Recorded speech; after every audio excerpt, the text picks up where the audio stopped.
name is Kevin Wagner. I'm the currently the senior project manager for the levees, flood walls, and Loring branch, Orleans Parish portion in the HPO office, which is the Hurricane Protection Office. Born and raised in St. Bernard Parish, lived there all my life. We were there for Hurricane Betsy in 1965. We had 6 feet of water in our house at that point. This last storm, we were living in Charlotte, which is about 3 miles down the road from where we were raised. And we had about 12 feet of water in our house after the water had settled. My name is Joanne Woods, and I'm Equal Employment Specialist working in the EO office at the U.S. Army Corps of Engineers. I grew up in the Holly Grove area on the other side of Tulane. My father was a minister. My mother was a very proper woman who maintained decorum for us. I always thought she was the minister because she lived that life. My daddy was more outgoing, and then I moved between Palmetto and Earhart, and that's where I raised my children. I was well known as well as my parents, and I felt very comfortable because everybody knew my children and they knew us, so my children couldn't do anything without it being told to me. My name is Ann Marino. I currently work at the U.S. Army Corps of Engineers, New Orleans District. I have worked here for 14 years. I grew up in Bucktown and went to St. Louis King of France School. I moved at the age of 10 to Lakeview and went to St. Dominic School and Mount Carmel Academy for high school. My home is in Lakeview on 16th Street, maybe 20 blocks away from where the breach was on the 17th Street Canal. I got here about 6 weeks before the storm. Of course, I got here and just kind of figured out what was going on in the district, had seen a few of our projects. I looked over our emergency operations plan and said, you know, it needs some work, but it's a pretty sound plan. Found out about the threat of Hurricane Katrina. We were at of course, we were tracking it for about a week out, thinking that it was going to go and turn severely to the north after it crossed the Florida Panhandle and was probably going to hit right there and much further to our east. And Friday afternoon, Senator Vitter was here doing a congressional field testimony that Major General Riley, the DCW, was down doing. We were supporting that. Colonel Wagoner was out on the boat at the low water inspection of the Mississippi River with the Mississippi River Commission. And I got an email at about 11 o'clock that said, it looks like the latest forecast is it's turned and it's coming right at us. And so we immediately, we'd already activated our emergency operations center because we were in the cone, but we immediately went into a second phase of activation and determined that we would have to evacuate all of our people and set up our teams in Vicksburg. So we did that Friday afternoon's meeting at about 1300. On Friday, August 26th, the U.S. Army Corps of Engineers issued an emergency order and advised its employees to evacuate. Initially, the humidity was so high here, it had me feeling bad, and I didn't feel like driving out to Baton Rouge, and I had 2 dogs I had to cart up and take. And then when my daddy decided he wasn't leaving, I decided I would stay with him because I didn't want to leave him. So my daughter became very concerned when the mayor started saying everybody should evacuate. And I explained to her how I felt, and I didn't think I could drive with the dogs, or I didn't even feel like loading up. So she asked her fiance at the time to bring his truck to get me, which he did. Prior to him getting there, I tried to convince my daddy to leave, but my daddy said he had withstood Camille, Betsy, and he named a few other storms that he wasn't leaving. He wasn't going to let Leo Katrina make him leave his home. But one of the kids in the neighborhood was coming down the street to go sit with him, and he said, look, I'll take care of Prophet. You don't have to worry, because that's what they call him, a prophet. And he said, you don't have to worry. If something happened, I'll make sure he get out. We gave an emergency evacuation order. Some people, most people, 99% heeded the evacuation order. There were some that were hard-headed and or had a loved one that they couldn't get out soon enough. They had pets that they didn't want to leave behind, so they stayed. And we told people just be in Vicksburg with our team on Sunday. I decided I needed to leave a little bit earlier because I wanted to get up there and make sure everything was set up.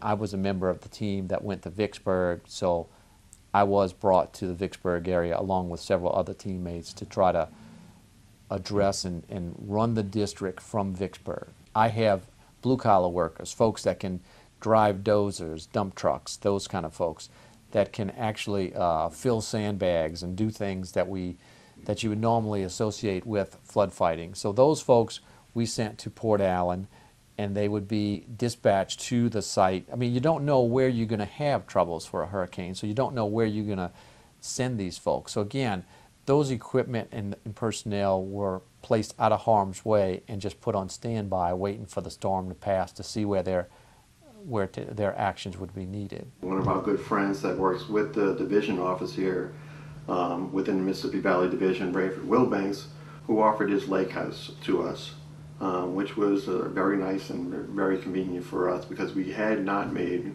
hotel accommodations and we could not get a hotel room at that point in time. Drove to Vicksburg, arrived there at 4:30 in the morning. Rayford met us at his lake house. Then he called me up at 11 o'clock that Sunday morning. He said, "Do you want to attend a meeting where they brief in General Creer?" And I said, "Certainly, because I want to know what's going on." So came Sunday when we were really threatened and it was looking very dangerous. We were all set to get in our vehicle and head to Vicksburg, and so we did. That hotel that the Corps uses, well, I was staying there with a bunch of people who were actually assigned to the EOC this time. I was not for Katrina. But as soon as they saw me, they said, "Hey, we can use a guy. Come on over to the EOC and our remote district setup." They had set up the command center for the New Orleans district there in Vicksburg. And so I joined the team that same day, the Sunday before Katrina. I evacuated the Sunday before the storm that morning with 12 other family members, in-laws, and my sister and my nephew, my husband, son, and also my in-laws' in-laws. Early in the morning of August 29th, Hurricane Katrina made landfall in Grand Isle, Louisiana, just southeast of the city of New Orleans. Early in the morning, we were talking to the lockmaster at the Inner Harbor Navigation Canal, and I recall him saying that he was looking back towards the lake and he could see the water going over both sides of the flood walls. In hindsight, we think that was about 5 or 6 o'clock in the morning. And that was our first indication that the surges were really going to be high. I immediately called the Orleans Levee District to see what kind of reports they were getting as far as surge elevations or problems, and also to notify them of the what the lockmaster had relayed to us. And did talk to Steve Spencer, and Steve didn't really have any good ground truth as to water elevations. They had some localized problems that they pretty much expected, but nothing serious at that point. No, that morning I called him about 6:30 or something to 7, and we spoke to him, and he said he had a low water in his house to his ankle. And so at 9:30 we tried to call him again, and we didn't get an answer. And we were real concerned about it, but we just figured the phone lines were down. According to data released by the National Oceanic and Atmospheric Administration, a storm surge of 15 to 19 feet occurred in eastern New Orleans, St. Bernard Parish, and Plaquemines Parish. The surge overtopped large sections of the levees east of New Orleans, in Orleans Parish and St. Bernard Parish. And it also pushed water up the intracoastal waterway and into the Inner Harbor Navigational Canal, commonly called the Industrial Canal. Breaches along the Industrial Canal, the London Avenue Canal, and the 17th Street Canal appear to have occurred during the early morning hours of August 29th. Overall, about 80% of the city of New Orleans flooded, to varying depths up to 20 feet within 24 hours of Katrina's landfall. With phone lines down and power outages widespread, Joanne Woods tried desperately to contact her father. It would be several days before she learned that the young man who was looking after him had taken her father to an emergency aid center. and put him on a plane and brought him to San Antonio, where there they put him in the hospital. At the time, we didn't know that, but we knew he was rescued. So we started going to the shelters, just walking through to see if we saw people we knew looking for my father. And he wasn't in any of the shelters. And after we went to 1/3 or 4 shelters, I broke down. I just couldn't take it to see all of the carts lined up with people with bags of belongings sitting there. So then we started calling the Red Cross and we registered him online. And when he went to San Antonio, they put him in the hospital. He remembered my brother's number in Alexandria, and he called my brother.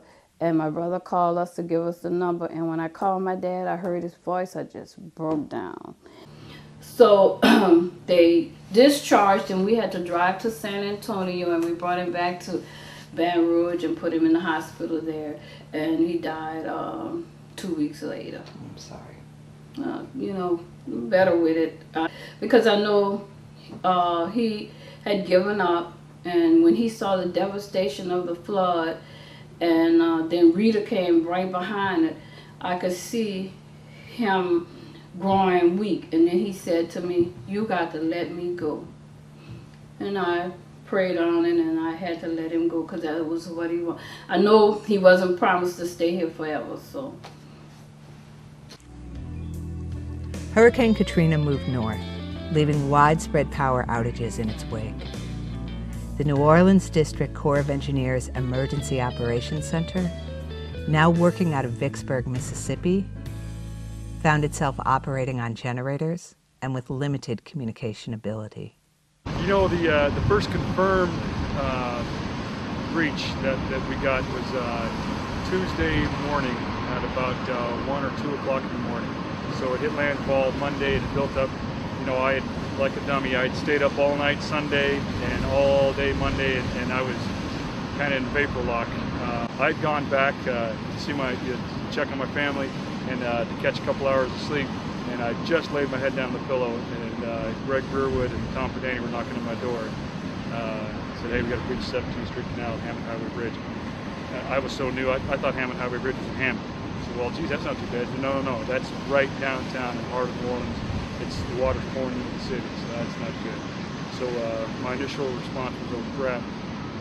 Second response was, "All right, now what are we going to do to close this?" At this point, had no communications. Could get through probably once every 6 or so hours with Colonel Wagonar. He had received a report, I think it was, again, from a Corps employee who was watching CNN in another location, and reported that one of the canals had a failure. And were you surprised by that? Yes, very much so. And can you explain why? Well, when I thought about how the walls were designed, the discussions that have occurred over the years of, the Corps designs were very conservative. Some people said too conservative, and just had the indication or the feeling that the geotechnical aspect of that design was a very conservative design, so would not expect any problems. Actually had an early report from a Corps employee who had made it out to the canals, who indicated that he had spoken to an eyewitness and that there was overtopping witnessed along there. That turned out later to not be factual from the data, but that was the early report. So with the high surge in the industrial canal and then the eyewitness supposedly at 17th, we felt that probably were overtop. Okay. We didn't know at that point that they failed on the outfall canals prior to being overtop. And were you surprised by the levee failure? Yeah, I was, to be honest. I knew that we were going to have overtopping, and no one could predict where we were going to have failures. But the massive amount of water coming into the city, we were kind of, I think I was maybe a little naive, operating under the assumption that we're going to have a lot of water over the system, but it's strong, it should hold, and then we'll just be a function of getting the water out as quickly as possible. Not that we would have water pouring in through gaps in the system, but it was a massive, massive storm. I really thought initially we had eyewitness reports, people calling our crisis management team, we called it at the time in Vicksburg, saying that they had seen water coming over the top of the flood walls. Well, okay, it sounds like it was just simply overwhelming. We know now that some of these flood walls failed before they were actually over top of the large volume of water. They had waves and water washing over them, but not amounts of water. So I was surprised that we had failures where we had failures, but I wasn't surprised in the eastern part where we just had simple overwhelming. I mean, that wasn't a failure. It was just simply overwhelming, and it was ground down to nothing based on just the volume of water and velocities of water coming over the top of it. When was the decision made to start filling up the sandbags, and how was that organized? Sometime between 2 o'clock and 4 o'clock in the morning on Tuesday. Which was an hour after you found right. a confirmed route. We were trying to come up with ideas and closing it. So basically I signed, I can't remember, Chris Ricardo, I said, look, we're going to go at this 3 ways. Got to go by land, got to go by air, got to go by sea. And I gave the land mission to Walter Baumey, Chief Engineering, because he knows how to get trucks operating and getting them going. And just getting to it, you could close the breach with rock. And that was the preferred method, actually. That's what we wanted to do. But getting there was the most difficult task because you had water in Jefferson Parish also, so you really had no land access. As soon as we found big enough vehicles to get there, we were ready to work at the local levee districts. Were already working, building a road back there. And so that kind of synchronized with what we wanted to do, and we got in there to close it. I gave the air operation to Chris Ricardo because he's chief of operations and understands some of that. And then I gave the sea operation, I think, to Tom Danny, because Tom understood the locks and the lay of the land here and how we could get marine barges and deck barges and cranes and equipment and material through the IHNC, or even if bringing it in from the North Shore Lake Pontchartrain, and said, okay, look, you guys have a half hour, come with the plane. And Chris Ricardo looked at me and said, you want to do what? You're going to take a plane or a helicopter and pick stuff up. Can they do that? Oh, we didn't know what we were going to drop into there using the helicopter. We thought at first Jersey barriers, that those are the concrete barriers alongside highways. We thought about just dropping cars that were flooded. Anything we could get our hands on to try to put in there, we were going to try and use just anything we could. And we eventually got to the sandbags, and we got to the bigger sandbags, and that's what we wound up putting in there. Well, yeah, sandbags are great, but you need the material to fill them with. Okay, now we had the sandbags delivered to the site, but they were obviously empty. So my crew called me and said, well, Chris, what do I need to, where do I get the material to fill the sandbag? I said, just dig whatever you're standing on, just put it in the sandbags and fill it. During that time, there was a lot of, you'd be on a night shift for 12 hours, and then you'd be on for 6 more hours, possibly, if there was just a whole lot of activity, like during this time period. There was a lot of brainstorming about how we can close the breaches, and then start to gather facts. Our hired labor group needed to gather the right rigging and slings to lift the bags. We had to get the bags, had to locate the material, and I just running some calculations quickly about the volume we needed and the and what would fit in a bag and the number of bags it would take, and I thought, this is not going to work. It's going to take us, how long is it going to take for us to move that many bags? Most of the helicopters at that time were in search and rescue, all right? We did not have helicopters on contract. That's a lesson learned. We have helicopters on contract now. But the truth is, most of the helicopters that were coming to the area were search and rescue helicopters that were National Guard helicopters. We were going through the state for the helicopters. So we didn't have any that were really assigned to us to drop anything. So I was calling down, trying to push aircraft down there, and they weren't getting the support. So that's why I decided to leave Vicksburg and go to Baton Rouge to the state EOC and try to help coordinate that effort so they can understand the importance of getting the helicopters assigned to us permanently for this mission for as long as we needed them to close the gaps, so that they would have to do less, potentially, search and rescue missions, because we could stop the water flowing in. Did they understand that? Yeah. They did. Well, they understood that. I had a very nice conversation with the emergency operations guys. He was I think a National Guard Lieutenant Colonel engineer who had the job, the thankless job of trying to coordinate all the air support. At a time when we couldn't find helicopters because the helicopters were doing search and rescue, There was a fellow that called me, I think it was in the middle of the night, I was in Vicksburg, and he said he could get a hold of 2 Russian helicopters, 2 helicopters that apparently could drop an awful lot, they could pick up and drop an awful lot of weight. When he contacted me, I got in touch with Colonel Wagner, and I talked to the gentleman, and he said, look, we could probably get them over here. They cost about $100,000 each per day. That was a little more than I was comfortable with approving, so I got with Colonel Wagner. He thought for a few seconds. He said, go ahead and try and get them. So I gave the guy the approval to go ahead and get them. To make a long story short, the helicopters never did make their way here because there was some kind of problem getting through customs, and by the time they would have gotten through customs, we had the breach closed because some of the other helicopters had got off the search and rescue. But the reason why I tell that story is because the mindset at that time was money was no object. We were going to spend the $200,000 a day if it gave us the advantage to close those breaches, and we were going to do it if we could pull it off.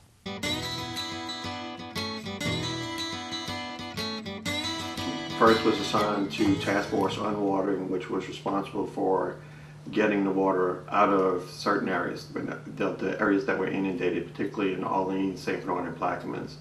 Was assigned to St. Bernard Parish after basically arguing with Colonel Wagner, who was the commander at that time, to get my home parish. Then I was able to at least go back to my home parish where I was born and raised, and actually get the water out of the area. When we finally got in touch with the folks down in St. Bernard Parish, particularly Bob Turner, who was the executive director of the Lake Bourne Basin Levee District at the time, and he said, you just got to help my guys out.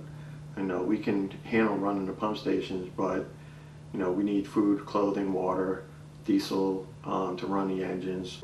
We started giving those guys some relief. We actually had some of our hard labor folks go in and start taking over the operation of the pump stations themselves, just so his guys could get some rest, because they had been doing it since day one. A lot of the members of my team were actually lived in St. Bernard Parish. We knew they had the same sense of urgency that we all had to get the water out and help our friends and neighbors recover. So we actually one day decided to take an hour or two to ride through the neighborhood just so people could check on their house.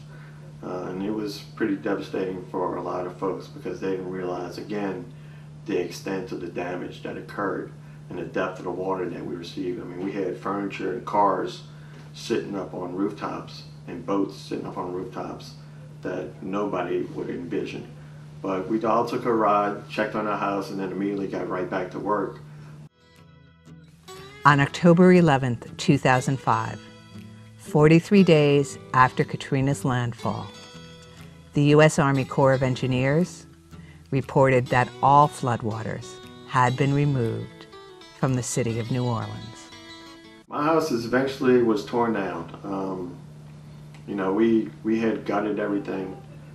When we had time, the spare time that we did have, we eventually went in the house and tried to, I guess, reclaim what we could. My youngest daughter was living at home at the time with my oldest daughter was up at LSU. But when I called up and said, listen, tell me your top 5 things you would like to have out of the house, her first reaction was, Dad, I want my teeth and my medals, because she played AAU basketball. And first I didn't think we had a good connection because I couldn't understand what she was telling me. The wind was blowing and everything else. And it's like, honey, can you repeat that? And she said, yeah, I want my teeth. I said, can you say that one more time? And she said, yes, my baby teeth, Dad. I want my baby teeth, because what she had done over the years, and I was kind of unaware of it myself, but every time she had a tooth or lost a tooth, she would put it in a little ketchup cup, and she had that sitting in her drawer that she wanted to have back. So eventually, when I did have a few hours here and there after work to go look through the house, we actually had to pull her dresser apart piece by piece. And I had already taken out the window in the house and I was throwing them out the window. But I basically took that dresser apart piece by piece to find that little ketchup cup that had her baby teeth. Of the 1,200 people employed by the Corps of Engineers New Orleans District, more than 400 returned to flooded homes. Joanne Woods was one of them. I came back to the Corps of Engineers in, I want to say, late October, early November. And let me say this, coming back to my co-workers who were like family to me was the best thing that happened to me. Once I got back here, I felt I was satisfied because I was back with my work family. They had a good personality. Even though all of us was in the same boat, dealing with the same tragedy, we were emotional support for each other, and that helped me get through the days. But I still, each day I drove through New Orleans, I cried. Sometimes I didn't even know the tears were rolling down my eyes. I was just that upset to see the city where I grew up, everything I knew was just totally destroyed. I'm not talking about the French quarters because that's New Orleans, but it wasn't the main part of my life. The whole city was my life. And I just could not stand it. Sometimes I didn't even know I was crying. When I get to work, they said, "Why are you crying?" I said, "I'm crying." And then they said, "Yeah." And I would wipe, and I had tears all on my face because it just was so much to deal with. My son Daryl and his cat that he had for 3 weeks before Hurricane Katrina. It was an early birthday present. His birthday was 4 days before Hurricane Katrina. We had a very brief birthday party, which was mostly just family members. None of the kids came because everybody was packing up and trying to evacuate. There are a few balloons that stayed and kind of coated by the mucky waters even a month after. And, this is our dining room, and you can see a nice little preserved birthday balloon. It was kind of eerie, just all the balloons just all over in our living room area, kind of scattered throughout the house. Some more balloons and the piano and antique furniture. Pretty much all the wood split, cracked, peeled, just warped. Very minimal stuff, maybe like some planter stands, stuff we might have kept for a little while, and then it just, after a while it started cracking and drying out, and ended up throwing it away. It's things that we were trying to save. So we didn't have much at all. This is our FEMA trailer, which is right in front of our house, well, was in front of our house, and it was our first Christmas in the FEMA trailer, well, actually our only Christmas in the FEMA trailer, and my son was concerned that Santa wouldn't find him, so my husband decorated the FEMA trailer with all the Christmas lights that did not get flooded in our attic, so that Santa would find our son Daryl and find him Christmas Eve.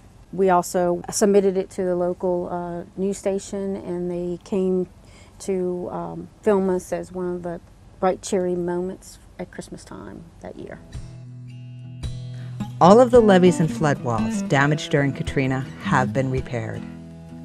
The Corps of Engineers has also designed and built 3 new floodgates and pumping stations at the outfall canals. And now you're the canal captain at 17th Street Canal. Tell us a little bit about the pumping station. Okay, well, pumping station was built after Katrina. With these new closure structures that we have, the flood walls that failed during Katrina are now protected from the surge of the lake. So it means everything as far as keeping the flood walls from ever failing again. By closing these structures, we keep the surge off of those flood walls. We have a safe canal level identified as 6 feet for this canal, and we make sure that the level does not exceed that. What it means, though, is by putting a wall or a set of gates between the sewage and water board and the lake, we have to pump that water again in order to get it out of the city. So, and then thus we have all this pumping capacity, but it does protect the city very well and keep the flood walls from ever seeing the high surge level again. And so now we're up to 9,200 CFS, cubic feet per second. That's a lot of water. It's comparable to what the sewage and water board pumps of the canal toward us. There are risks associated with every way you live at. If you live in California, you got to deal with earthquakes, you got to deal with wildfires, flash floods, just flooding events themselves. If you live out in Florida, you have the same risk that we have. You got hurricanes that come every year. We all know the risk. We choose to live here because this is our home. This is where we grew up. It's no different than anywhere else. I mean, there is probably not a part of the country that's not exposed to some risk. But we enjoy the quality of life here. And it's our home. And that's why we love it here. I passed through my neighborhood the other day, and most of the homes in my neighborhood are coming back. In my block, I am the only person, except for an elderly lady who stayed on the corner, who's not back. But for the most part, my area seems to be coming back, and I can't wait to get back home. In Lakeview, currently back in my restored home. Doing very well. My son is excited to be back in his room with his toys and his space and his own TV to play his video games.